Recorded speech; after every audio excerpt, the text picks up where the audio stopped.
मित्रांनो, ही जी कबर आपण बघत आहात, हे जे स्मारक बघत आहात, ही ब्रिटिश सरकारच्या ब्रिटिश सरकारमधील एक मोठ्या अधिकाऱ्याची कबर आहे. म्हणजे हा जो अधिकारी आहे हा पॉलिटिकल डिपार्टमेंट ऑफ नागपूर या नागपूरच्या डिपार्टमेंटमध्ये ब्रिटिश अधिकारी म्हणून होता. आणि या अधिकाऱ्याचं जेव्हा वारला त्यावेळेस 19 मार्च 1847 रोजी याचं वय होतं 60.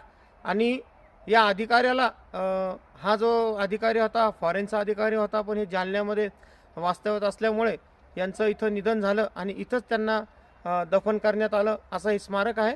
मित्रांनो, मी असं ऐकलं की इंग्रजांच्या स्मशानभूमीमध्ये जेव्हा आपण अशा ह्या कबरी किंवा समाधीस्थळं बघतो, तर जी कबर जेवढी उंच तर तेवढा त्याचा इंग्रज अधिकाऱ्याचा रुतबा असायचा. म्हणजे त्याच्या पोस्टप्रमाणे ह्या स्मारक किंवा ह्या कबरी ह्या लहानापासून मोठ्या असत. जेवढी कबर किंवा स्मारक हे उंच तेवढा त्या अधिकारीचा रुतबा मोठा, त्याचं पद मोठं, त्याचं नाव मोठं, असा या स्मारकांच्या उंचीचा इतिहास.